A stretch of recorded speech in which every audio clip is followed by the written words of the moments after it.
Merci, Maître Dieudonné Ilunga. Nous avons compris aujourd'hui le sens du slogan « Le peuple d'abord ». Le pouvoir vient du peuple. La légitimité d'un pouvoir vient aussi du peuple. Nous allons aborder à présent notre dernier sous-thème, axé sur les aspects philosophiques de la pensée de Etienne Tshisekedi, le sous-thème qui sera présenté par le professeur Kabongo Maldou. Mesdames et messieurs, distingués invités, permettez-moi de vous remercier pour l'occasion que vous me donnez de prendre la parole dans ce forum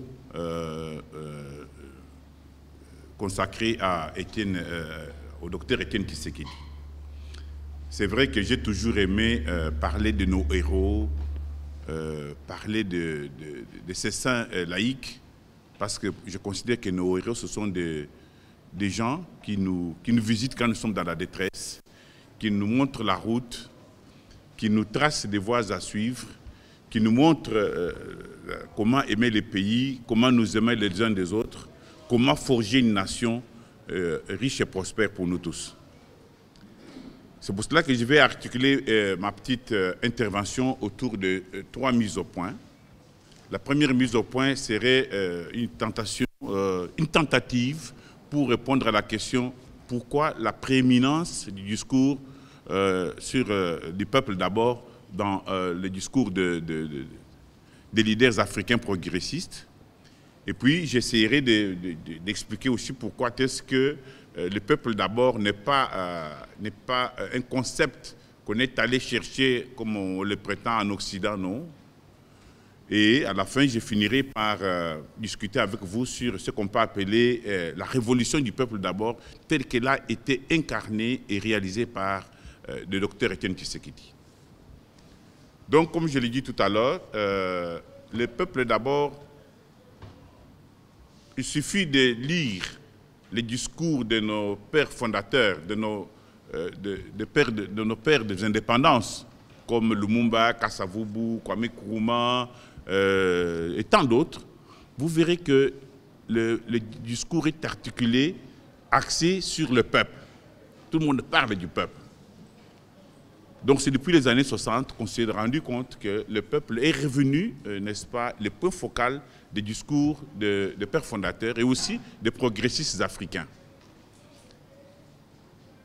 Pourquoi cette prééminence?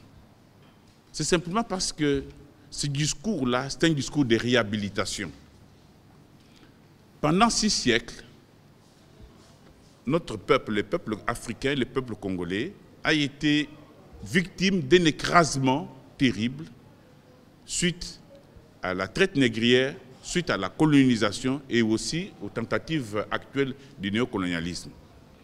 Pendant la traite négrière qui a duré pendant 4 siècles, le peuple africain a été considéré comme un captif, c'est-à-dire un animal qu'on piège, qu'on arrête dans la rue, dans la nuit, dans l'eau, dans sa maison, partout, et qu'on met dans des cales de bateaux pour envoyer, n'est-ce pas, dans le Nouveau Monde, pour faire la richesse des Américains et des Blancs et des Européens.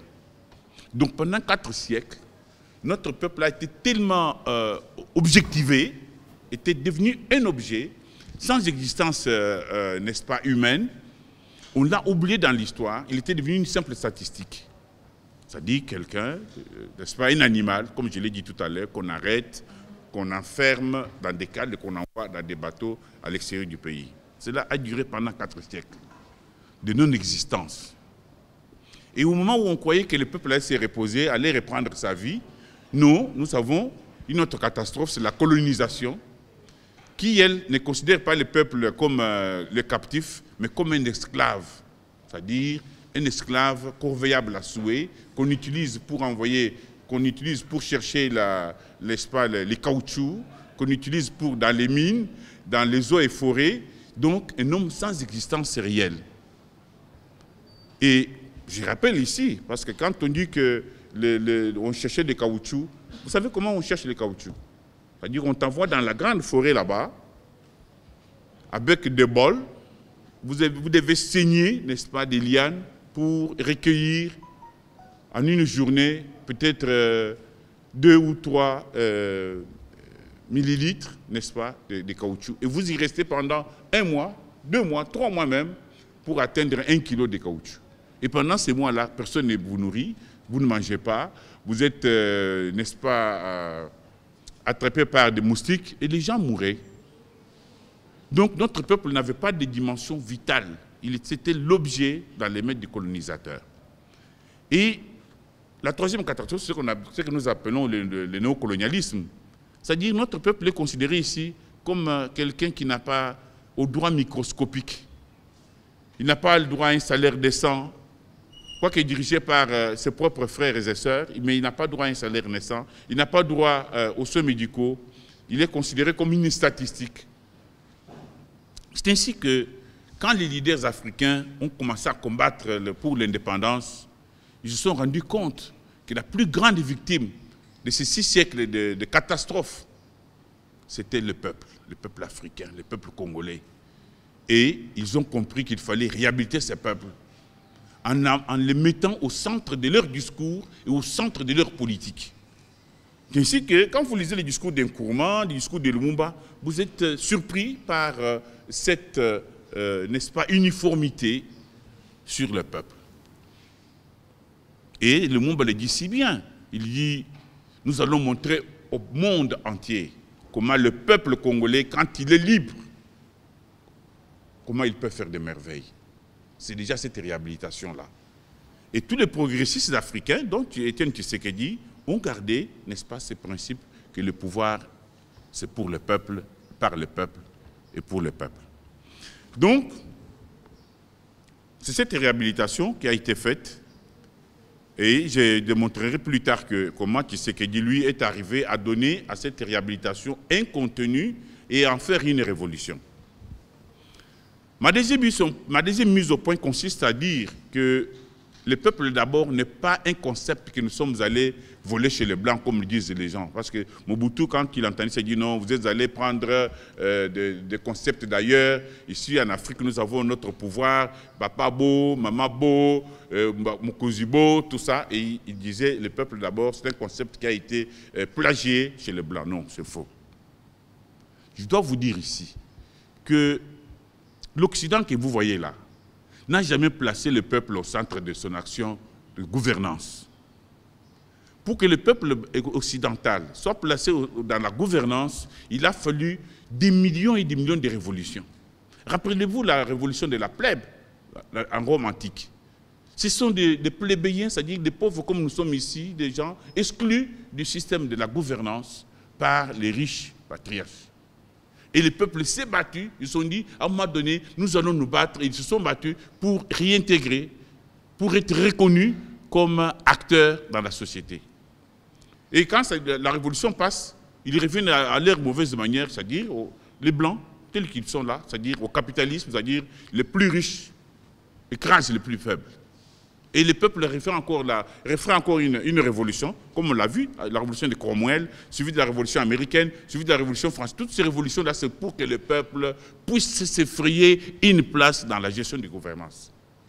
Alors qu'en Afrique, quand vous faites une étude diachronique de l'organisation de l'État depuis les pharaons jusqu'avant les traites négrières ici, vous allez voir que le peuple a toujours été au centre du pouvoir.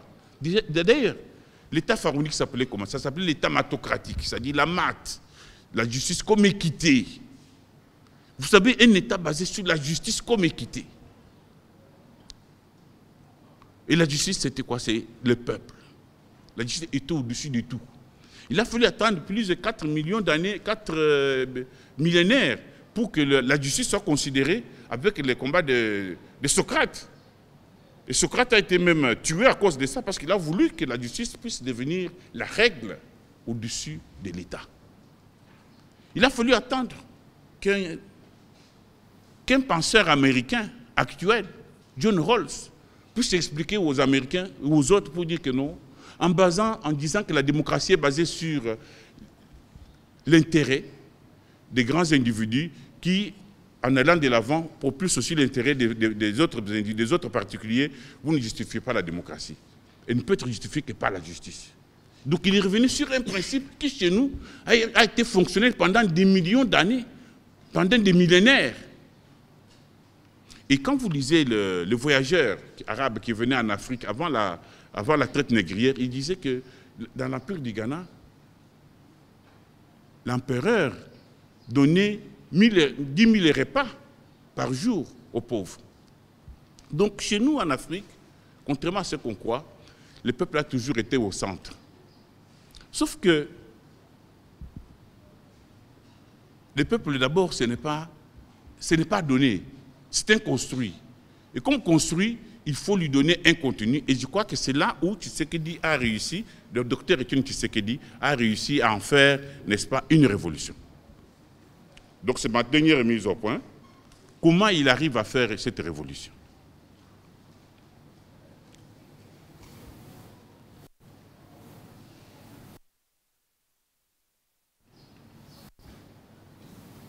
Signifie que le docteur Etienne Tshisekedi a compris, mieux que tous les restes des dirigeants congolais, que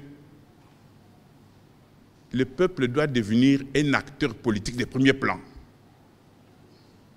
Que si le peuple n'est pas un acteur politique de premier plan, il sera toujours écrasé. Que le peuple doit prendre son sort en main. Mais pour arriver à ce niveau-là, pour intégrer, pour amener la mentalité populaire à intégrer dans sa conscience qu'il est l'acteur principal de son sort, qu'il est le souverain primaire, c'est-à-dire propriétaire des sols et du sous-sol, que rien ne peut se faire sans lui. C'est un processus sur lequel Etienne Tshisekedi a démontré ses grandes capacités. Parce que ce n'est pas donné. Il faut le construire dans la tête des gens. Et il faut donner aux gens là les armes pour combattre. Et là, c'est là sa réussite. Comment est-ce qu'il est arrivé à intégrer dans la mentalité des Congolais qui venaient de passer 32 ans avec Mobutu, où Mobutu nous disait non, c'est le chef politique qui décide de tout, papa beau, maman beau, école beau. Comment est-ce que vous pouvez arriver à mettre à ce peuple-là qui a été amené dans des systèmes de dépersonnalisation, comment vous pouvez arriver à lui redonner sa personnalité historique, à lui redonner sa confiance en lui-même pour qu'il puisse devenir un véritable acteur? C'est ce que Tshisekedi a fait là. Ça ne se fait pas autrement. Ce que les Lénine ont fait, ce que les Mao ont fait, c'est-à-dire la lutte collective. Apprendre au peuple à faire la lutte collective, c'est-à-dire qu'on ne se bat pas pour les personnes, on se bat pour les idées. Ce sont les idées qui changent le monde. J'ai entendu Dieudonné qui disait que Tshisekedi ne parlait pas beaucoup de lui-même. Effectivement, quand un leader veut amener le peuple à devenir acteur de son historicité, il ne parle pas de lui-même. Il ne se donne pas un modèle d'exemple. Parce que là, il faut serrer le combat. Il met les idées avant. Quand il voulait former un peuple à devenir un acteur de son histoire, il faut lui expliquer sa situation concrète. C'est ainsi que Tshisekedi aimait beaucoup discuter avec les gens. Il dit, mais pourquoi est-ce que vous êtes malheureux?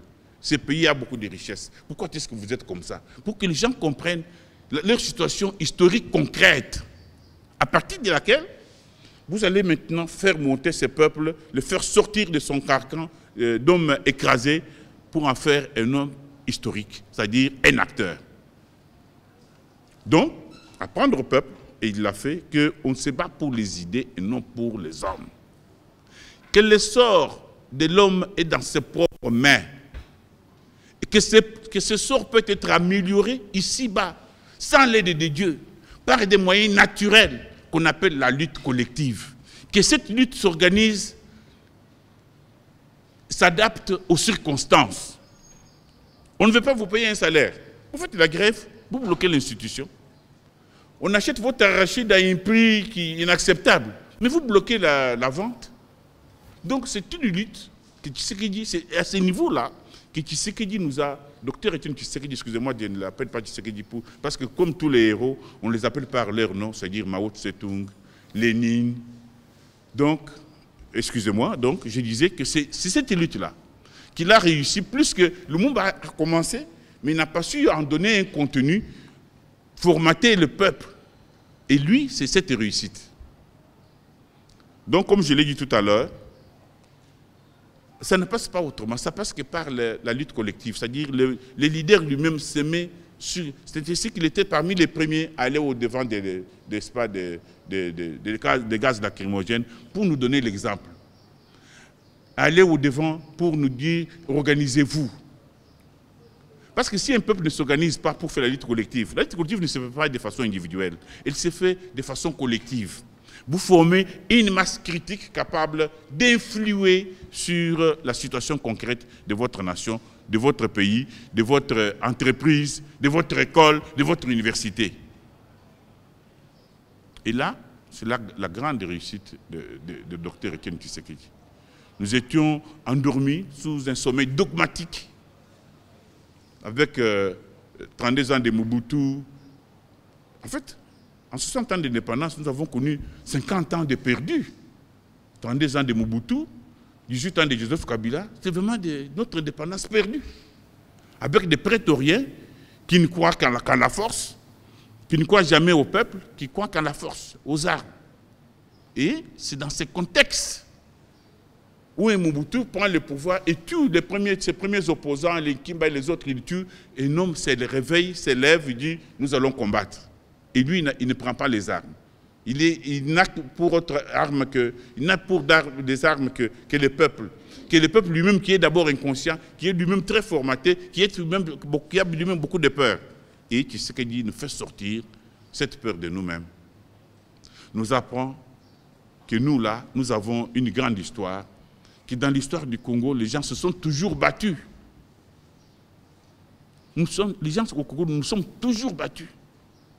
Nous avons connu une colonisation qui est associée, qui est qualifiée de génocidaire, de génocide. Comment nous avons survécu? Posez-vous la question. Quand nous sommes à la conférence de Berlin, il y a au Congo, quand vous lisez Anna Arendt dans l'impérialisme, nous sommes au Congo 33 millions d'habitants. Mais quand Léopold II quitte le pouvoir en 1908, il en avait tué plus ou moins 20 millions. C'est ainsi que les Belges vont mettre en place la commission Vermersch pour dire comment est-ce qu'un homme peut tuer autant de gens en si peu de temps. Et la commission va venir ici, va tourner dans le Congo ici. Il est rentré surprise par la cruauté. Donc nous avons survécu à une cruauté terrible et nous avons à nous-mêmes ici des capacités de résistance qui seraient bien sûr réveillées pour dire n'ayez pas peur, réveillez-vous. Les gens là, tels que vous êtes là, c'est vous, les propriétaires de ce sol ici et de ce sous-sol. Parce que si le peuple n'intègre pas cette dimension de propriété du sol et du sous-sol, il ne pourra pas se battre pour le défendre. C'est quand il intègre ça, que ça devient sa propriété, qu'il est à ce moment-là capable, n'est-ce pas, de se battre, de donner son sang pour ça.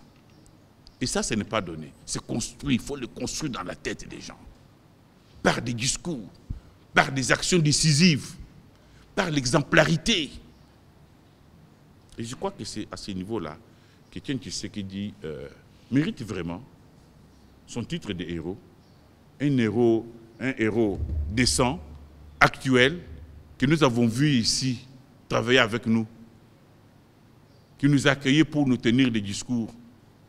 Je me rappelle, dans un de ses livres, j'ai lu Tshisekedi qui disait, quand on lui posait la question, on dit, mais quelle est la dernière fois où vous avez pleuré, c'était quand et pourquoi? Il dit, j'ai pleuré parce que quand Kabila a été déclaré président de la République. Ah bon? Et je pense qu'aujourd'hui, là où il est là, à côté de Dieu, parce que lui ne peut être qu'à côté de Dieu, c'est sûr qu'en nous regardant comment est-ce qu'il nous a appris à faire partir Kabila ici. Vous croyez que Kabila ici est parti parce qu'il n'a pas voulu le pouvoir? Non. C'est parce que Tshisekedi nous a appris qu'il faut bloquer, qu'il ne faut pas qu'il ait un troisième mandat. Tous ses amis, les Sassou, les Ougandais, les Burundais ont eu des troisième mandats, ont changé de constitution. Chez nous ici, on a dit non.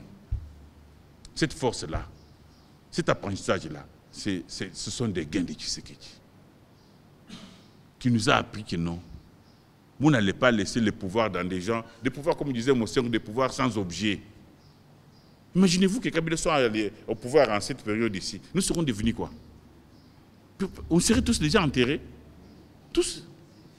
Je l'ai dit au président de la République quand nous étions au Conseil. J'ai dit, président, tout ce que vous allez faire, nous allons soutenir. Parce que si vous n'étiez pas là, peut-être que vous ne l'êtes. Moi, je suis journaliste, j'étais aux premières loges, je suis enseignant. Je regarde comment est-ce que le monsieur nous malmenait.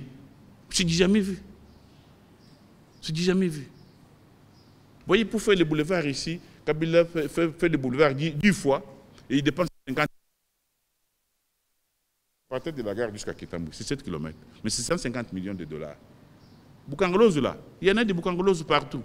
C'est-à-dire, on salope les moyens pour ne pas les mettre à la disposition du peuple. C'est ça, une colonisation la pire. C'est comme un parent, un papa qui gagne 1 million de francs par mois, mais qui n'amène à sa femme que 80 000 francs. Il dit, madame, vous avez 80 000 francs avec vos 6 enfants pour vivre.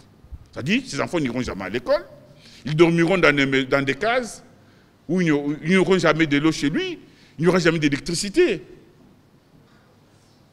Jusqu'au jour où la femme et ses enfants vont aller au bureau de la SONAS là-bas ou au bureau là où ils travaillent pour dire, mais c'est papa ici, vous ne lui payez que 80 000 francs. Et la SONAS dit non, nous lui payons 1 million. Il dit, mais lui, il ne vient que 80 000, comment nous allons vivre? Pour arriver à mettre des gens dans cette dimension-là, c'est ça la révolution. C'est ça la révolution. C'est cette révolution-là du peuple d'abord qui serait déjà opérée et qui... Le président actuel, on le lui dit, on dit nous ne tolérerons plus ce que nous avons toléré pendant 50 ans. 30 ans de Mobutu, 18 ans de Kabila, non, c'est trop. Pour 60 ans d'indépendance, ils n'ont pas toléré. C'est pourquoi lui, il est obligé de porter, aller plus vite. Parce que sinon, notre colère, notre envie de faire la révolution est devenue tellement forte. Est devenue... Nous étions au campus ici. J'arrive à l'université, à l'UNIKIN, là. J'ai fait une conférence. J'ai dit aux gens, mais dès que nous allons chasser ces Kabila ici, il n'y aura pas de dictature au Congo. Le matin, je passe au campus, je vois le recteur Ngoma qui me dit, comment tu ne viens pas les pieds ici? Le recteur de l'université. Il m'appelle avec mon ami Mila, il a dit, vous ne mettez plus les pieds ici. D'ailleurs, il n'y aura plus de conférence à l'UNIKIN. Recteur, on a fait quoi? On vous a entendu ce que vous avez dit hier à la chaire des sciences sociales là-bas chez Chomba. On a dit quoi? Vous avez menacé Kabila. Donc, maintenant là, nous sommes parce qu'un peuple, d'ailleurs c'est ça la grande réussite de Tshisekedi. C'est-à-dire, un peuple n'existe que quand il est dans la rue. On ne vous trompe pas. Ne croyez pas qu'un matin, Félix Antoine Tshisekedi va se réveiller, dire non, je vais ajouter les salaires là-bas. Non. Parce que j'ai pris un bon café. Non. C'est quand vous, là, vous mettez dans la rue. Malgré tout l'amour que nous lui portons, nous lui disons, nous allons nous mettre dans la rue parce que nos salaires, là, comme disait Lumumba, des salaires de misère qui ne nous permettent même pas de prendre en charge avec soin les êtres les plus chers. Donc, le peuple n'existe, ni vit que quand il est dans la rue, quand il réclame. Quand quelqu'un n'est pas capable de réclamer ses droits, de se battre pour ses intérêts, il n'existe pas. Il n'existe pas. Oh non, nous allons attendre, comme nous étions, j'ai travaillé dans une entreprise, on veut faire une révolution. Quelqu'un me dit non, non, vous voyez le DG là, c'est il est de chez nous, si vous faites, c'est pas possible. Mais le DG ne prend pas en charge ma femme, ne prend pas en charge mes enfants, qui sont nombreux. Donc, apprenons à nous battre, et c'est ça la leçon de Tshisekedi. Nous ne pouvons vivre qu'en nous battant, en étant dans la rue. Je crois que j'ai fini, on va discuter dans les débats. Merci beaucoup.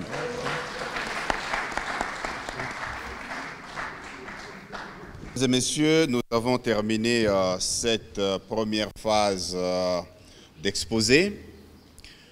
Nous allons passer maintenant à l'étape d'échange. Ceux qui ont des témoignages, ceux qui ont des contributions à donner par rapport au thème, par rapport à cette célébration du 4e anniversaire du décès du docteur Etienne Tshisekedi. Vous avez des questions à poser, surtout la jeunesse. Je crois que demain, c'est votre tour. Vous avez des questions à poser, le micro est libre. Vous demandez la parole, on vous l'octroie. Et puis, vous allez intervenir. Je vois déjà...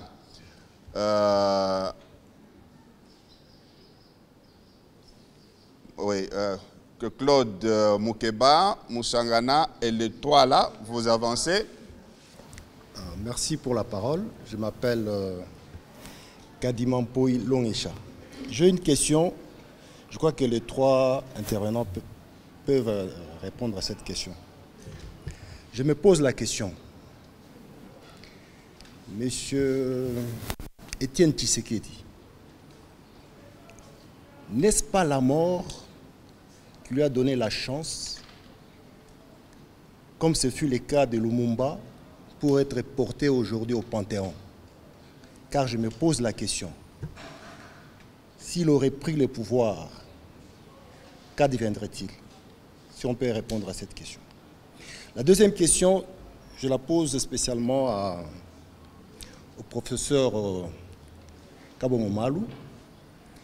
J'ai eu des difficultés à comprendre dans son intervention quand il a dit que avant la colonisation, même avant l'esclavage, en Afrique, on avait des sociétés justes. Mais je me pose la question, mais comment expliquer les mouvements de population du nord vers le sud, les mouvements de population du Katanga vers le Kasaï? Parce que dans une société juste, les gens ne peuvent pas se déplacer. Est-ce que ce n'était pas parce qu'ils avaient senti une certaine injustice que ces gens sont déplacés? Et cette même forme de société, n'est-ce pas cette forme de société que Mobutu a fait prévaloir quand vous avez dit le peuple beau, tout ça? Parce que c'est dans une société où on ne critique pas. Alors que Etienne Tshisekedi est revenu sur un système où le peuple doit être regardant. J'ai dit, je vous remercie. Merci. Monsieur le modérateur, je vais vous demander d'être un peu tolérant parce que je suis aussi acteur de cette vie-là, politique au Congo. Je voudrais d'abord dire que, comme le professeur Kabongo l'a dit, que nous avons voulu nous défendre. Et il faut dire que si moi je me retrouve dans le journalisme, ce n'était pas parce que je suis venu dans un métier, mais je pensais venir à la rencontre de ma société. Comment je pouvais aussi arriver à placer un mot et que ce mot-là fasse bouger le pays, que je sois entendu, parce qu'il n'était pas facile de parler du temps de Mobutu. Et je crois que je suis peut-être arrivé de quelque manière. Mais je commence d'abord par faire un témoignage, parce que j'ai cheminé aussi avec l'UDPS, avec Etienne Tshisekedi, pendant toute cette lutte. Je confirme ce que Freddy Moulomba Kaboya a dit, que Tshisekedi, ce n'était pas vraiment la lutte pour le pouvoir qui importait pour lui. Je donne juste quelque chose qui va paraître comme une anecdote. C'était pendant le meeting de l'UDPS. Il y a eu un problème. Quand Tshisekedi parlait le premier, quand il termine, le stade se vidait. Plutôt, quand il part, plutôt le dernier, on disait que non, écoutez, il veut arracher le végétariat et qu'on sort. Et à un moment donné, Tshisekedi a pris la décision de parler le premier. Mais qu'est-ce qui s'est passé? Quand il parle le premier, il termine, le stade se vide. Donc, c'était pour dire que Tshisekedi n'était pas à la recherche du végétariat, mais c'est plutôt son action qui le rendait vedette. 2. Un petit témoignage. Quand Mobutu, dans la mouvance de la révocation de Tshisekedi, Tshisekedi est comme soutenu par les Américains avec Mme Melissa Wells, qui est ambassadrice des États-Unis ici. Il y a une tension dans la ville. Les États-Unis, de par même leur bulletin d'info, soutiennent Tshisekedi. Moi, en tant que reporter, c'est entre autres mon chef de l'époque, M. Kabongo Malou, qui était rédacteur en chef politique au Potentiel. Moi, j'étais son reporter. Il m'avait affecté à l'UDPS. C'est grâce à lui que je suis allé à la rencontre de l'UDPS, de Tshisekedi, Kibasa et consorts. Je suis à Limete. Il y a beaucoup de gens ont pris d'assaut Limete. Ils veulent savoir qu'est-ce qui va se passer. Je suis sur Zignas, je suis en train de passer. Je suis en train de descendre avec Zignas, pensant contourner pour prendre révolution, pour voir qu'est-ce qui se passe chez Tshisekedi. Il y a deux messieurs en civil qui m'interpellent. Dit, yo, viens.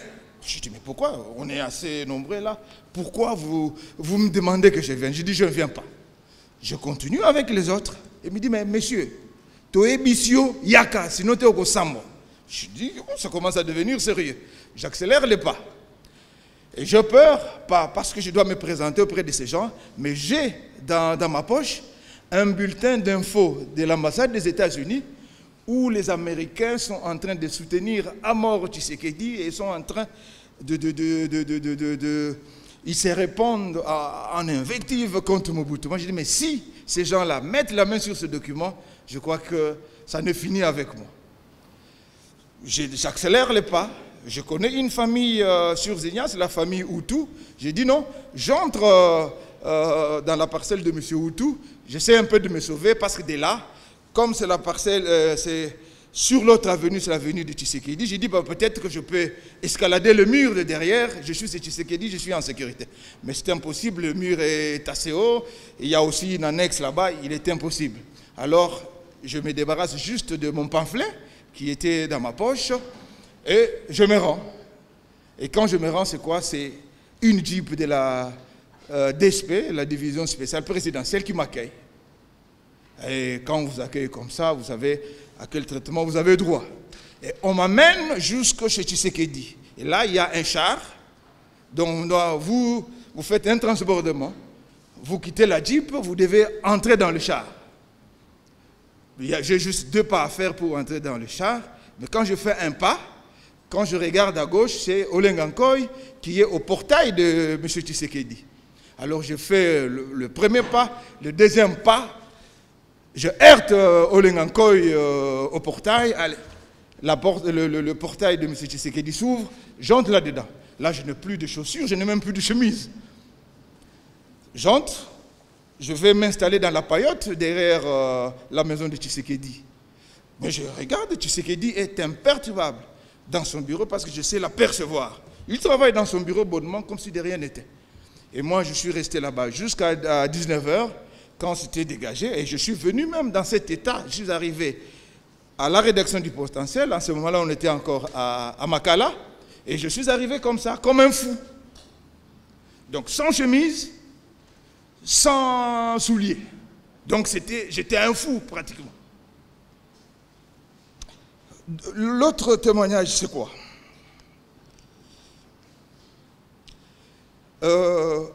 En Tshisekedi, il y a beaucoup de gens qui disent que c'est un dictateur, il n'écoutait pas ses amis, mais je crois que c'est faux. Je crois que les gens n'avaient pas le courage d'affronter Tshisekedi et discuter avec lui. Moi, j'en ai fait l'expérience. Nous sommes à Sun City. Après le dialogue intercongolais, je vais voir Tshisekedi à son appartement, donc à Jobourg. J'ai demandé qu'il m'accorde une audience, et plutôt une interview, il a accepté. On m'amène chez Tshisekedi, à son appartement. Je le trouve avec beaucoup de monde, le Sylvain Kamani, le Massamba Rémy et comme ça.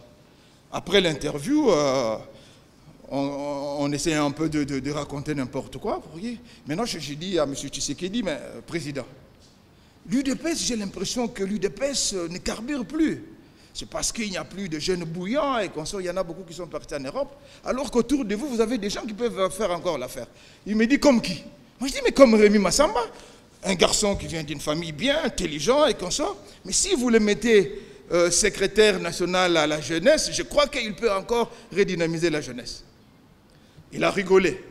Mais un mois après, il a nommé Massamba secrétaire général de l'UDPS. Et Massamba m'a appelé pour dire, on m'a donné plus que ce que tu avais demandé. il y a aussi le fait que les gens qui sont autour de Tshisekedi, beaucoup n'ont pas eu peut-être le courage de lui dire certaines choses. Lorsque, en 2005, le 30 juin 2005, Tshisekedi dit que la transition s'arrête. C'est le branle-bas. Parce qu'à cette époque-là, je suis conseiller de Maman Zouzou Ambombo en tant que ministre de la Solidarité et consort. Et beaucoup de demandes, comme Maman Zouzou Ambombo était membre de la commission politique et défense que présidait Roubero, vice-président, beaucoup de demandes transitaient par notre bureau parce que Roubero s'appuyait sur madame avec son expérience et comme ça. Il y avait beaucoup de demandes, beaucoup d'organismes étrangers demandaient qu'on mette à leur profit le barge de l'Onatra pour traverser de l'autre côté. Alors, il y a l'ambassadeur Mandungu, excusez-moi de dire une histoire pareille, je n'aurais pas dû le voir, c'est un ancien ambassadeur du Gabon ici. Les ambassadeurs occidentaux les chargent de savoir qu'est-ce que M. Tshisekedi dira après avoir dit que la transition se termine le 30 juin. Qu'est-ce qu'il va dire après? Est-ce qu'il va vouer aux gémonies les Occidentaux ou est-ce qu'il va dire non aux élections? L'ambassadeur Mandungu ne s'est pas arrivé à l'UDPS. Il y a notre ami commun, Freddy, le professeur Bioya, à qui l'ambassadeur s'était adressé. Il dit non, moi je ne connais pas l'UDPS, c'est Moïse qui connaît l'UDPS. C'est lui qui peut pénétrer le milieu de l'UDPS, savoir qu'est-ce que le chef veut dire. Bon, j'ai dit bon, ok, comme d'ailleurs Tshisekedi avait prévu dans 2 jours, je crois, une conférence de presse avant un meeting qui devait tenir, je crois, le 9 ou le 7 juillet 2005, sur l'esplanade du stade du 20 mai. Je suis allé, et comme tout le monde me connaît, on m'a fait entrer, et juste quand j'entre, une chance pour moi, quand j'entre, M. Tshisekedi sort de ses appartements. Il me voit, dit, mais Moïse, bonsoir, mais quel bon vent t'amène ici? Moi, je dis non, bonsoir, Monsieur le Président. Moi, je dis, mais Monsieur le Président, tout le monde est suspendu à vos lèvres dans la ville. On voudrait savoir qu'est-ce que vous allez dire dans 2 jours et comme ça. Il dit, non, venez, vous mettez. Qu'est-ce qu'il y avait? Les décors, c'était quand même M. Tshisekedi, à sa droite, son épouse, Maman Marthe. Vous avez là-bas Moubake, Jacques Ilunga qui vient de mourir, les Kamani et consorts. Tshisekedi me dit de me mettre. Moi, je vais me mettre à droite, à gauche de Tshisekedi, à une 4e chaise. Je dis non, viens te mettre à côté de moi. Je viens, je me mets là-bas. Allez, dis, raconte-moi, qu'est-ce que tu veux? Je dis non, mais je me répète ce que je lui avais dit. Monsieur le Président, voici les gens sont suspendus à vos lèvres, ils veulent savoir ce que vous allez dire, surtout est-ce que vous allez vouer aux gémonies les Occidentaux ou vous allez dire non aux élections. Tout le monde qui était là, j'ai constaté qu'ils étaient analphabètes politiquement. Tshisekedi a compris. Il a compris que ces gars-là, le message qu'il a, ce n'est pas son message. Il a un message, il porte un message. Lui, il a compris, il a dit à ses oies, il dit, messieurs, laissez Moïse, c'est un journaliste, il a des questions qu'il pose, et nous allons continuer après. Et quand j'étais en train de parler, il y avait des gens autour de Tshisekedi, jetaient le nom. Non, Monsieur le Président, il ne faut pas l'écouter. Nous, nos amis suédois, nos amis ici, on dit. Tshisekedi, non. Et puis, moi, je parlais, et quand j'ai terminé, Tshisekedi me dit, bon, allez, Moïse, tu as terminé? Je dis, mais oui. Il dit, bon, allez, au revoir. Je suis parti. Donc, toujours, et Tshisekedi, quand il a tenu son meeting, je n'ai jamais entendu Tshisekedi dire, je n'ai jamais entendu Tshisekedi vouer les Occidentaux aux gémonies. Par contre, il a encore sollicité plus des rapprochements et Tshisekedi n'avait jamais dit non aux élections, même s'il les avait boycottées en ce moment-là. Encore un petit témoignage, c'est lequel? C'est quand M. Tshisekedi décide d'aller aux élections en 2011. Le 5 février 2011, moi et mon confrère qui a pris sa retraite Chidibi Ngondavi, nous élaborons un mémo qu'on va déposer à M. Tshisekedi pour lui dire maintenant qu'il a accepté les élections, qu'est-ce qu'il doit faire? Il doit fédérer autour de lui, d'abord organiser son parti, patati patata, et qu'il devait briser la glace avec Monseigneur Mosengo, avec lequel ils avaient des relations un peu conflictuelles depuis la conférence nationale. Et Monseigneur Mosengo venait d'être créé cardinal, et nous avons dit à M. Tshisekedi qu'il fallait briser la glace pour rencontrer Monseigneur Mosengo, qui devenait encore plus important dans le monde avec les titres de cardinal. Bon, qu'est-ce qui se passe?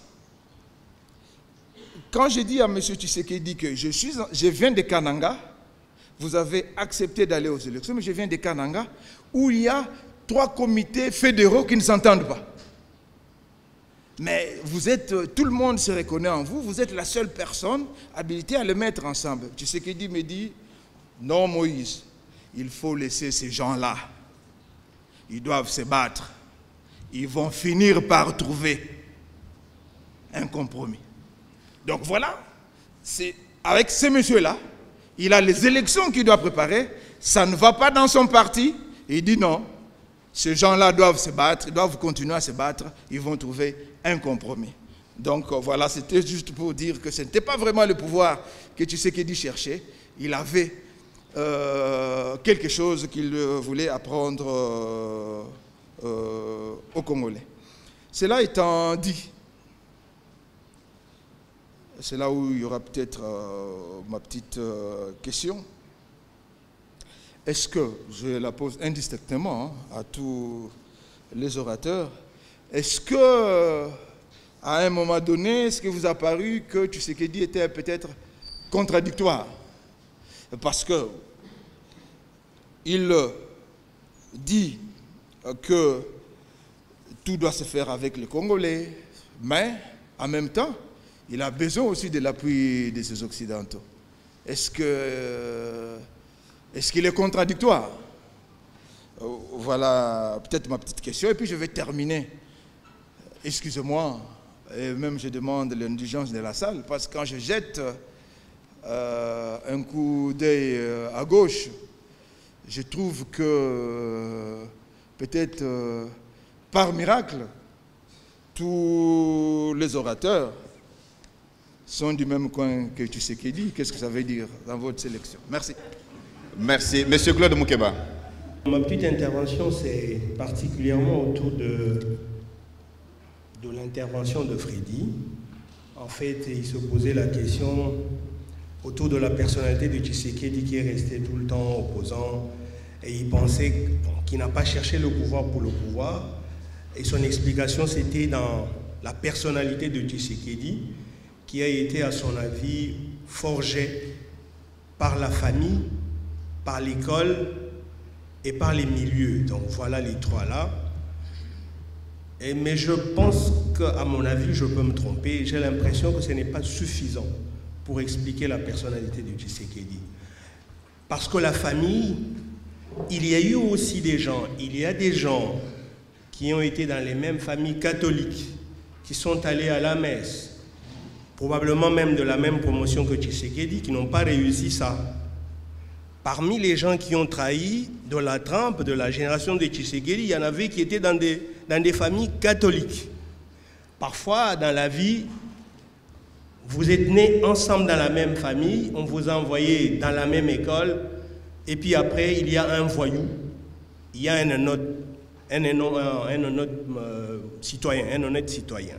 Donc, je crois que la famille, ça peut expliquer, mais ce n'est pas suffisant. L'école, c'est la même chose.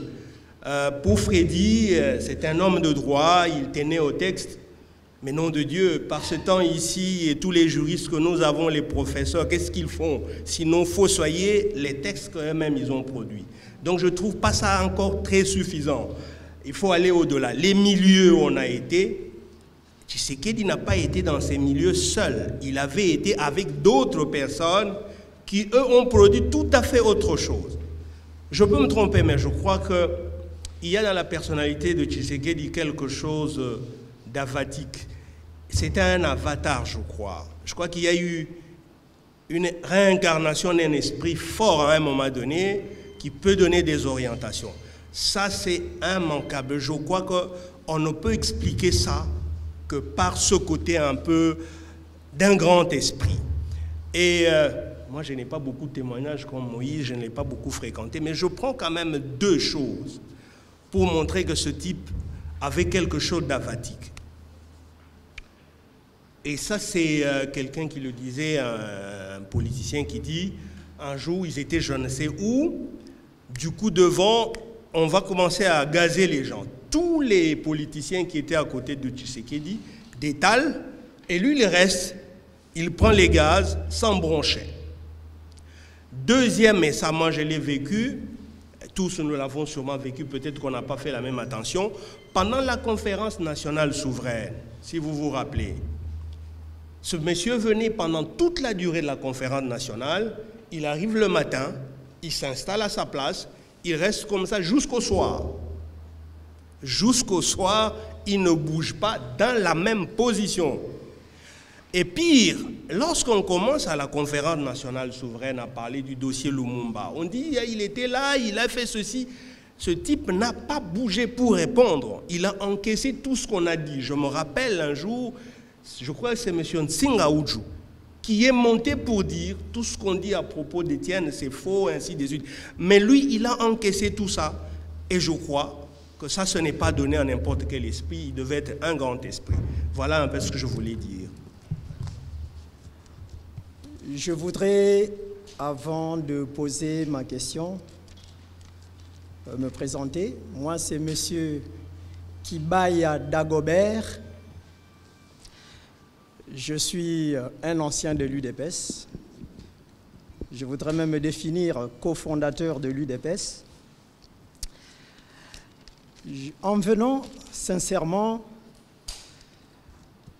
j'étais curieux de ce que les orateurs allaient nous présenter dans le grand thème du peuple d'abord.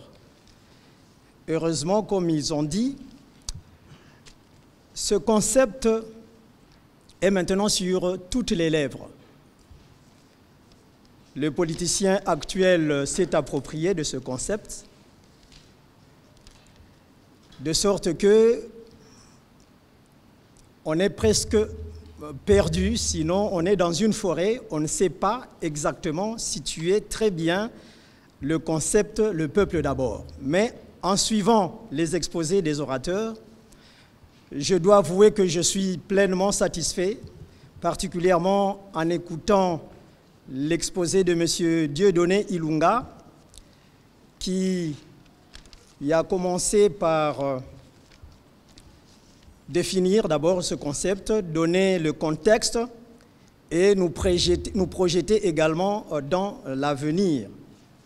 J'ai également été satisfait par le contenu qu'a donné le professeur Kabongo de ce concept, mais seulement je dois avouer qu'ils m'ont laissé un peu sur ma soif. Sur ma soif parce que je me rappelle lorsque nous nous étions engagés dans cette lutte, le slogan en fait de l'UDPS porté par le docteur Étienne Tshisekedi, c'était, si je ne me trompe, « Tenez bon, l'UDPS vaincra ». Au point où le concept « le peuple d'abord » n'est apparu que par la suite. Les orateurs nous ont situé qu'effectivement, c'est un concept qui s'est construit, c'est une pensée politique qui s'est développée. Et du coup, il y a lieu de se demander quel est le véritable contenu donné à cette pensée politique, le peuple d'abord. quel est le contenu réel de ce concept? Le professeur Malou nous a présenté comme pratiquement une révolution que le docteur Étienne a donné, du moins, une précision à ce concept en faisant de ce concept une révolution. Mais la question demeure, pour le peuple lambda, excusez-moi de parler comme ça, pour le commun des mortels,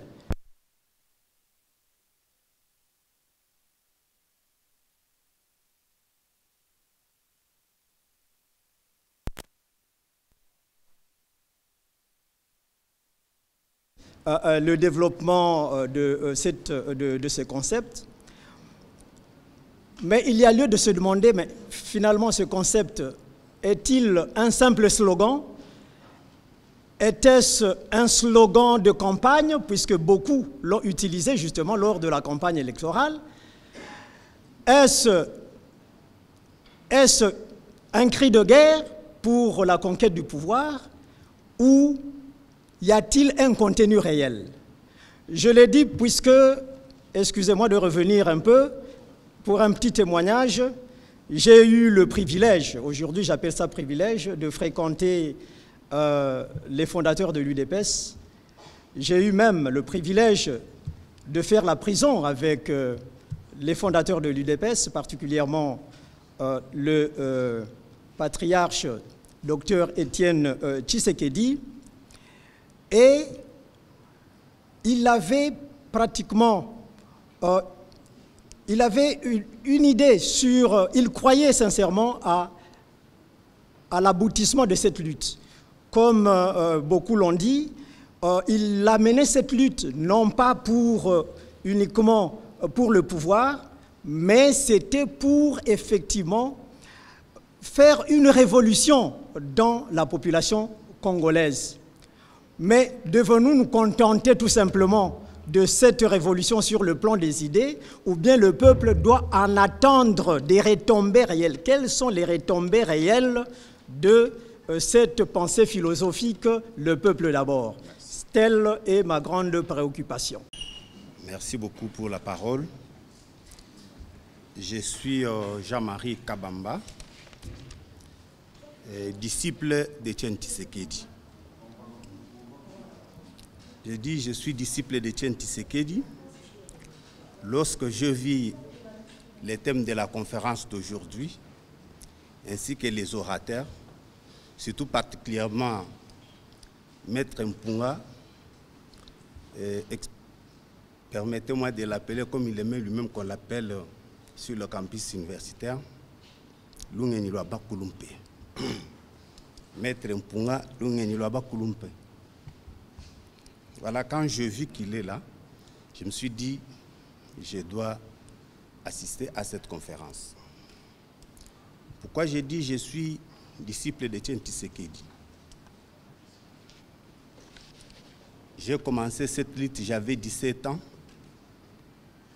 Et jusque 3 mois avant la mort de Tshisekedi, j'étais avec lui. J'étais parmi les experts que Tshisekedi avait nommés dans ce qu'il appelait commission préparatoire du gouvernement alternatif, qui devrait déjà préparer le programme d'urgence ainsi que le programme quinquennal, parce qu'il était convaincu que nous allions prendre le pouvoir. Je commence par les témoignages. Le témoignage va partir de la question que s'est posée M. Freddy. Comment cet homme qui avait toutes les capacités de négocier ne pouvait pas prendre les armes pour accéder au pouvoir? Je pense qu'on nous a dit ici qu'en 1997, Tshisekedi est monté sur le campus. À ce moment-là, on est là, on a préparé l'arrivée de Tshisekedi sur le campus. Un étudiant posait la même question. Et moi-même qui vous parle, je lui avais posé la même question. Nous sommes jeunes, nous sommes forts, pourquoi nous ne pouvons pas prendre les armes et faire face à Kabila? Et depuis Mobutu Daya, Tshisekedi dit, on sait prendre les armes, on sait comment la guerre commence, mais on ne sait pas comment elle termine. Et pendant que vous serez en train de faire la guerre, moi je serai quelque part protégé, mais vous et vos enfants, vous ne connaissez pas votre sort. Lorsque Kabila vient, Tshisekedi dit, nous ne pouvons pas permettre d'envoyer nos enfants à la guerre pendant que nous sommes vivants, capables de terminer ces problèmes par des négociations. C'est là où je vais un peu en contradiction avec M. Freddy, lorsqu'il dit Tshisekedi en tant que juriste, il était normiste. Pour lui, les négociations ne disaient rien. Donc Tshisekedi aimait les négociations. C'est pourquoi il disait toujours que même la Seconde Guerre mondiale, les acteurs ont fini par se mettre autour d'une table. Et nous sommes capables de terminer la situation de notre pays par des négociations. Tshisekedi était sûr et il ne se battait pas pour prendre le pouvoir. Tshisekedi dit, les jours où l'UDPS prendra le pouvoir, il n'y aura pas un seul coup de feu dans ce pays. Et les combattants de l'UDPS lui posent la question, ça va se faire par quel mécanisme? Tshisekedi dit, vous vivrez le mécanisme ce jour-là. Comment il dit à la RTNC? Tous nous avions été au Palais de la Nation, nous avons suivi la passation pacifique du pouvoir, il n'y a pas eu un seul coup de feu, et la RTNC a présenté ça à la face du monde. Ce n'est pas Tshisekedi qui a accédé au pouvoir, mais c'est l'UDPS qui a accédé au pouvoir. Parce qu'il avait dit, les jours où l'UDPS prendra le pouvoir, ce n'est pas les jours où Tshisekedi prendra le pouvoir. Tshisekedi voulait représenter révolutionner le peuple congolais, rendre le peuple congolais responsable de sa situation. Le peuple d'abord, oui, c'est parti d'où le peuple d'abord. Parce qu'on n'a pas su développer ça ici. Lorsque nous préparons les élections de 2011, dans tous les états-majors, Tshisekedi nous dit de préparer les thèmes de campagne. Le peuple d'abord est sorti de la bouche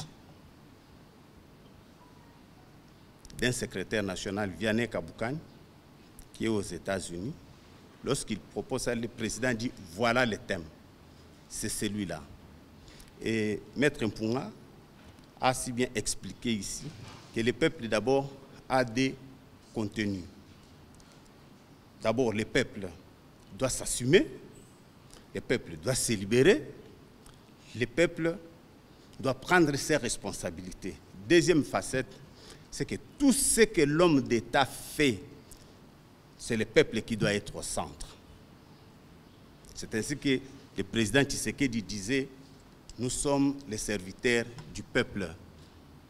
La politique, c'est un apostolat. On n'est pas là pour se servir. On est là pour servir le peuple. Nous allons rendre compte au peuple. Contrairement à tous ceux qui nous ont dirigés dans ce pays depuis Mobutu, de Kabila 1 à Kabila 2. Je suis disciple et je n'appelle pas Kabila père et Kabila fils. Je parle de Kabila 1 et Kabila 2. Vous allez peut-être me poser la question, quelle est cette nuance pour connaître Kabila 1, Kabila 2, au lieu d'avoir Kabila père et Kabila fils? Ok. Pour ceux qui voudront avoir cette nuance après la conférence. Merci. Et s'il vous plaît, j'ai des petites questions. Ok, allez-y. La première, je m'adresse au professeur Kabongo. Pourquoi le professeur Kabongo n'a pas envisagé de concevoir quelque chose comme une pédagogie de libération? Parce que je vis quand Mouzé est venu, Tshisekedi combat, on dit Obundisi papa, Obundisi Mobutu, Obundisi papa, au comité na mwana. Les marches n'ont rien produit. Nous avons assez marché et Pesabisu et Lokonine. Je pense que le professeur doit commencer, comme il l'a dit ici, à enseigner non seulement aux jeunes, mais au peuple congolais dans son ensemble, que l'unique moyen, meilleur moyen de revendiquer, ce n'est pas de prendre les armes, d'entrer dans la rébellion armée, c'est de marcher exprimer sa pensée, exprimer sa volonté à travers la marche, à travers les villes mortes. Et lorsque nous faisions des villes mortes, parce que bon, je vous ai dit que je suis disciple, nous avons grandi dans l'UDPS. Les bandits qu'on insultait, qu'on disait, nous voilà, il envoie des gens drogués dans la rue, c'était nous. J'ai une licence en relations internationales et nous faisons ces actions alors qu'on était étudiants. Donc c'était des gens conscients, des gens qui Tshisekedi avait mis quelque chose en eux. Donc vous avez là devant vous, j'ai dit, un disciple qui est accompagné depuis 17 ans jusqu'à la mort de Tshisekedi. Et j'avais voulu qu'on parle aussi de la constance, parce que Tshisekedi avait... Donc, il y avait des fondateurs, des cofondateurs. Je pense que Maître Punga vous a montré l'un des cofondateurs, parce qu'à l'époque, il était enseignant, je crois, à l'Institut Lumumba. Il peut peut-être m'oublier parce que j'étais encore tout petit, mais moi je les connais. Le professeur Dikonda et consort. Il y en a beaucoup à témoigner ici, mais le temps nous fait défaut. Merci. Et ceux qui voudront avoir les éléments, même pour les écrivains, nous avons encore les éléments, nous pouvons compléter et donner les matières pour que la population soit suffisamment informée. Je vous remercie. Merci beaucoup, M. Jean-Marie. Mesdames et messieurs, nous allons d'abord écouter les réponses des intervenants. Il y a quelqu'un qui a posé la question sur si Tshisekedi avait accédé au pouvoir, est-ce que ne serait pas comme les autres hommes politiques, ne commettrait pas des erreurs. Donc, moi j'ai dit, en lisant Tshisekedi, ses interviews et ses discours, j'ai l'impression qu'il était conscient. Il n'allait pas accéder au pouvoir. Vous voyez, on a même parlé de Moïse. Moïse n'est jamais arrivé au pouvoir, donc en Israël. Donc il y a cette dimension mystique.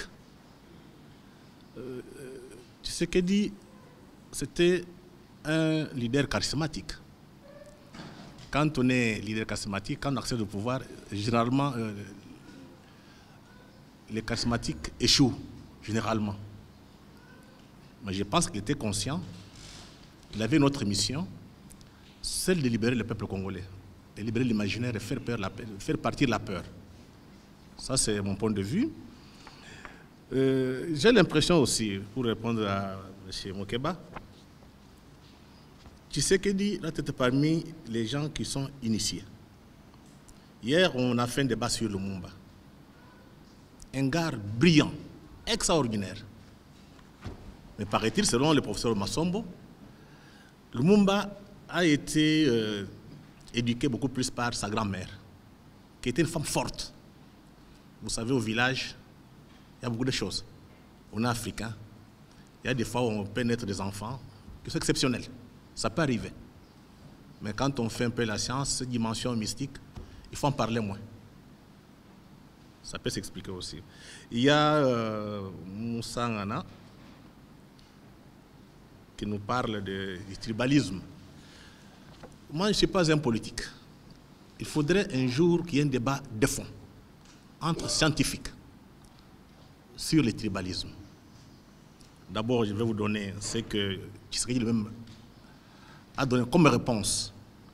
En 1990, le 19 septembre 1990, c'était le journal de Lima qui lui posait la question. L'UDPS est-elle un parti tribal? Réponse de Tshisekedi. Je regrette que vous me posiez cette question maintenant parce que je me rends compte que vous n'avez pas suivi l'évolution de notre parti. C'est une question qui s'est posée au début. Je crois aujourd'hui qu'aucun Zaïrois ne peut se la poser. Je crois que vous êtes intellectuel. Je comprendrais quelqu'un de masse qui puisse me poser une pareille question. Je crois qu'un intellectuel comprend que quelqu'un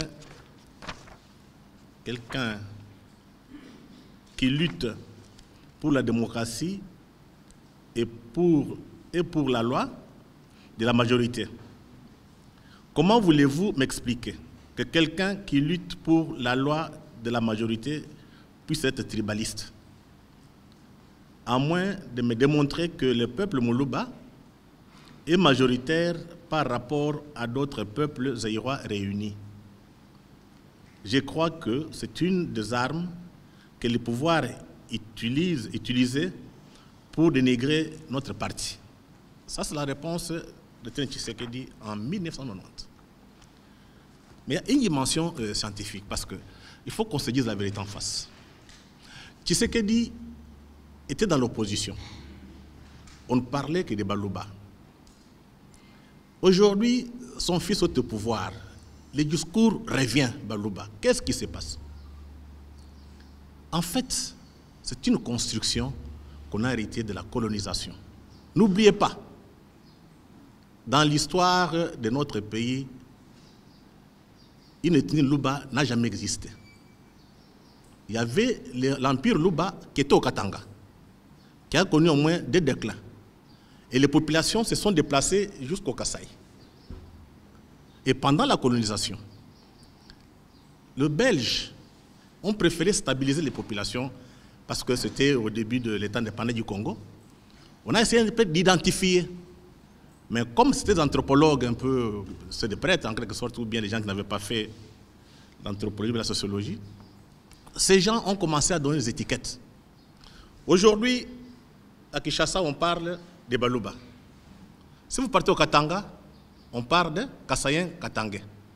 Si vous partez à Lulabour, il y avait le conflit Baluba-Lulua. En fait, derrière ce discours se cachent certains intérêts. Ceux qui veulent accéder au pouvoir utilisent la dimension tribale pour revendiquer les postes politiques ou bien statut social. Ce n'est pas que quelqu'un qui se dit Moluba va imposer sa culture sur quelqu'un d'autre. Et le problème apparaît dans les centres urbains. Vous partez au village, ça n'existe presque pas. Donc c'est un discours élitiste. J'espère que nous qui avons eu la chance d'accéder à l'école des Blancs, nous devons rester lucides. Les politiciens peuvent jouer leur jeu, manipuler, mais nous qui sommes, je dirais un peu intellectuels, nous devons nous assumer et accepter un débat ouvert pour arrêter ces discours derrière les gens. Baluba, j'ai eu des coups de fil. Il y a 2 ou 3 personnes, il n'y a que les Baluba. Et j'ai posé la question. Ça fait 10 ans que nous faisons ces conférences pendant la guerre de l'Est. Est-ce qu'à l'Est, il y a des Baluba? Et pendant que nous faisions la conférence, il n'y avait pas une discussion sur les Baluba. Il y avait moi, Kabongo et Biyoya. Tous du Kasaï. Il n'y avait pas de Baluba. Dernièrement, on a fait une émission sur Musée et Lumumba. Il y avait le professeur Mouta Makombo, moi et Kabongo sur le plateau. On ne parle pas de Baluba. Pourquoi maintenant on veut parler de Tshisekedi? La dimension Baluba apparaît. Il y a trop de manipulations, je pense qu'on n'en a pas besoin. Vous savez, quand les Noirs américains nous regardent, ils pleurent. Pourquoi ils pleurent? Parce que là-bas, ils sont maltraités comme des Noirs. Ils viennent en Afrique, nous sommes encore au niveau des tribus, où ceux qui tiennent ce discours, ce n'est pas les petits peuples, c'est l'élite politique et intellectuelle. Et ça, on le sent chez les Congolais, beaucoup plus. Chez d'autres peuples, peut-être dans d'autres pays, il y en a moins. C'est vrai, mais ici, c'est accentué. C'est un héritage de la Belgique. Réaliser l'histoire. Si nous voulons nous en sortir, il faut réécrire notre propre histoire, que les scientifiques s'y mettent, et qu'il y ait un débat public. Parce que beaucoup de gens fuient ce débat-là. C'est tous les politiciens.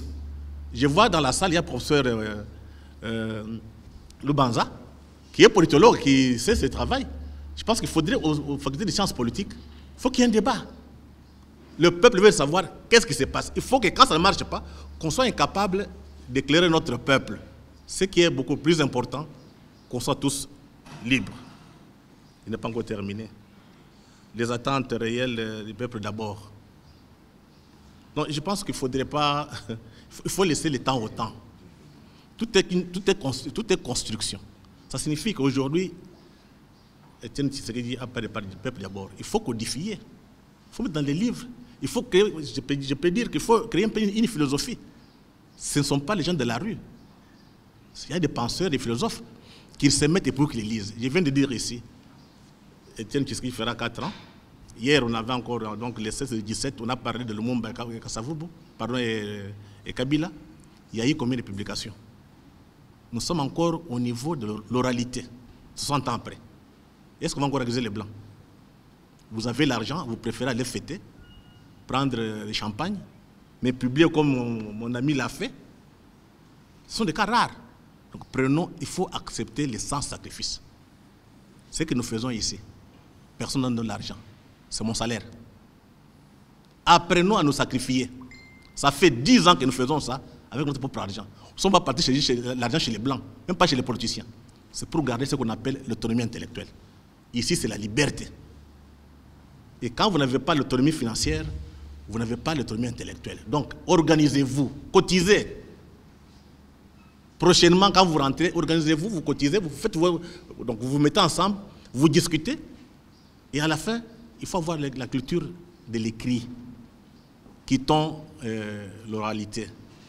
Donc, je pense que M. Bakandova, j'ai répondu à toutes ces petites questions. D'accord. M. Dieudonné. Je disais que j'en profite pour remercier Freddy Mulumba, DGA de la RTNC, pour m'avoir invité à cette grande conférence, parce que j'ai appris beaucoup de choses. J'aurais souhaité personnellement continuer à écrire. Ça fait 30 ans que je fais des recherches. C'est ma première fois que je parle devant un grand public. J'ai entendu des questions qu'on venait de poser ici au sujet de Tshisekedi qui n'est pas arrivé au pouvoir. Est-ce que a-t-il eu l'envie d'arriver au pouvoir ou il s'est battu pour rien? Personnellement, je l'ai observé. Je sais qu'il s'est battu pour le pouvoir. Mais il y a la loi du destin qui a fait qu'il n'arrive pas au pouvoir. Parce qu'à un certain moment, le pouvoir venait, il a dit ceux qui se moquaient de lui, qu'il était un opposant éternel, entreront dans l'opposition. Il était sûr qu'il arrivait au pouvoir. Mais il n'est pas arrivé. Par rapport à la préoccupation des intervenants qui posaient la question au niveau de l'environnement, l'école, tout le monde a fait ce que Tshisekedi a fait, mais personne n'est arrivé à faire ce que Tshisekedi a fait. Il y a la mission dans chaque individu et dans la famille. Parce que moi, personnellement, j'ai eu la chance de causer avec Monseigneur Gérard Mulumba, avec Tshisekedi, nous sommes à 3. J'ai eu l'impression que si je tournais dos à ces deux, je ne saurais pas qui parle. Ils parlaient de la même façon, en martelisant le mot. Donc, c'est le sang, Mulumba. Leur papa s'appelait Mulumba. Alexis, il était déjà un petit politicien, du moins un petit politicien à l'époque, en 1960. Ils ont hérité de ça. Et puis, le rôle que Tshisekedi a joué, ça vient fortement de ses parents. Sa mère enseignante à l'école primaire, son père enseignant à l'école primaire. Et quand on regarde dans la famille, on voit un évêque, c'est un enseignant, il enseigne dans l'église catholique. On voit le professeur Lusang, professeur, il enseigne. Lui, il enseigne la masse, il s'est fait avocat du peuple. Donc cette mission-là relève de la famille dans laquelle on est né. Parce qu'il y a des familles de mécaniciens, il y a des familles de chauffeurs, il y a des familles de colonnes. Dieu crée toutes ces choses-là que chacun joue. Il y a tout ça dans la société. C'est ça la société. Donc il n'est pas arrivé au pouvoir par le fait qu'il ne voulait pas. Mais je sais, en 2013, Maman Marthe nous a dit avec M. Bruno Tchibala ici, qui était Premier ministre, que votre papa ici n'arriverait pas au pouvoir.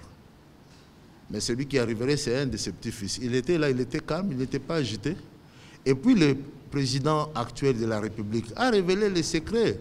Aussitôt élu, il a dit, son père lui a dit, la lutte que nous commençons ici en 1980, elle sera très longue. Mais les fruits de ce combat, c'est vous qui allez en jouir. Donc c'est la loi de la nature. Il ne fallait pas qu'il travaille seulement pour son intérêt personnel. Il s'est battu pour l'intérêt collectif. Et même la question qu'on me pose ici, quelles sont les retombées réelles sur le plan social, notamment de la pensée politique du peuple.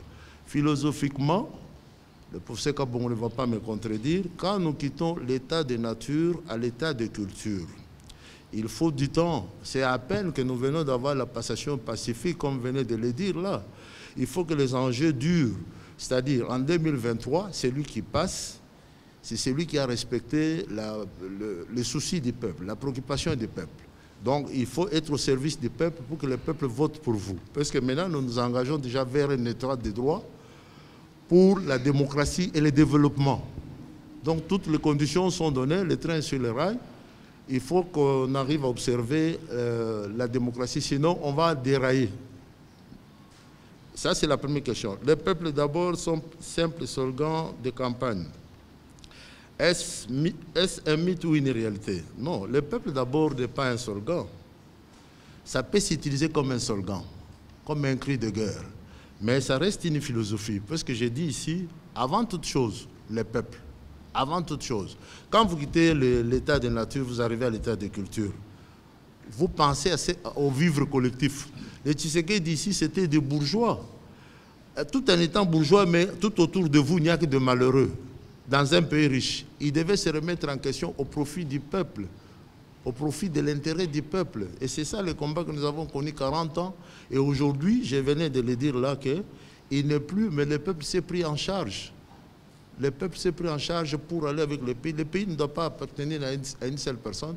Si la personne meurt, et c'est fini. Il n'y a plus le peuple d'abord. Non, le peuple continue à travers nous tous ici. Il y a un ami qui m'a dit que si les sociétés africaines étaient justes, il n'y aurait pas eu autant d'immigration. Bon. Moi, je pense que les premières migrations africaines datent d'il y a 8000 ans, hein, quand le Sahara ici a commencé à dessécher. Les populations qui étaient en Afrique, ici au centre de l'Afrique, ont pris la route du Grand Rift de Graben, pour aller se retrouver, n'est-ce pas, dans les cataractes du Nil, construire la Nubie, construire l'Égypte pharaonique. Et puis quand l'Égypte pharaonique a été vassalisée par les Perses, les Romains, les Grecs, les mêmes populations africaines sont rentrées ici, ils ont quitté là pour rentrer en Afrique. Et ce sont des migrations qu'on voit vers le 1er siècle après Jésus-Christ, où on a vu les Noirs rentrer pour fonder le Nigeria, d'autres quitter pour rentrer, faire le Congo ici. Donc les migrations ne sont pas dues seulement parce que les sociétés sont injustes, aussi parce que le sol peut se dessécher, se désertifier, les gens partent.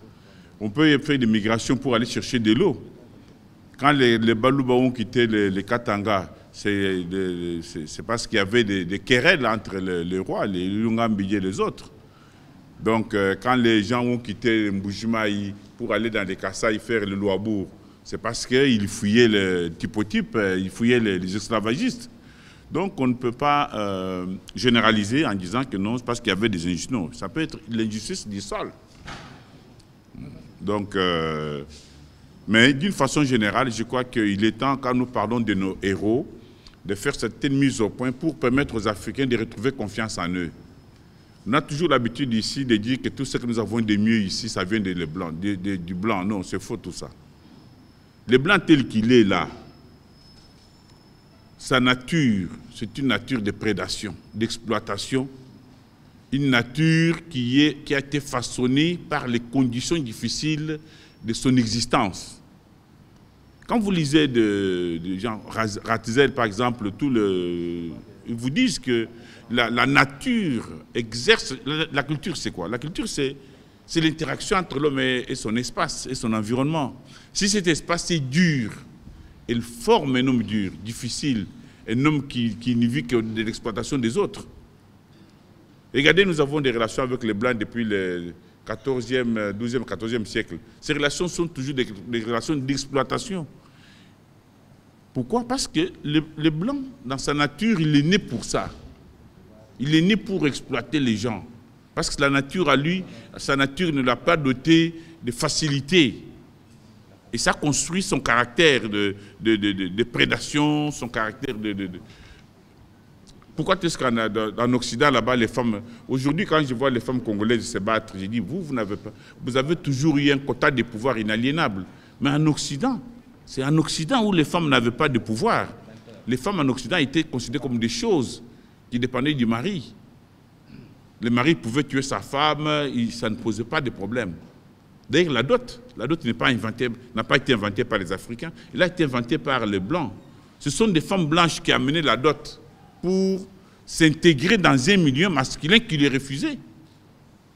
Le milieu occidental, c'était un milieu masculin qui est fait d'homosexualité, les hommes entre eux bien vivre ensemble. Et quand il a fallu accepter les femmes, il a fallu que la femme vienne avec sa dot, c'est-à-dire avec sa maison, ses casseroles, sa nourriture. Les Blancs n'avaient pas une culture de la démocratie, tout simplement parce que c'est une culture d'exploitation. Les gens, pour y mettre la démocratie, se sont battus, ont fait des guerres et des guerres. Donc, il y a certaines choses que nous devons dire, retrouver confiance en nous-mêmes, comme des fondateurs des premières sociétés humaines connues.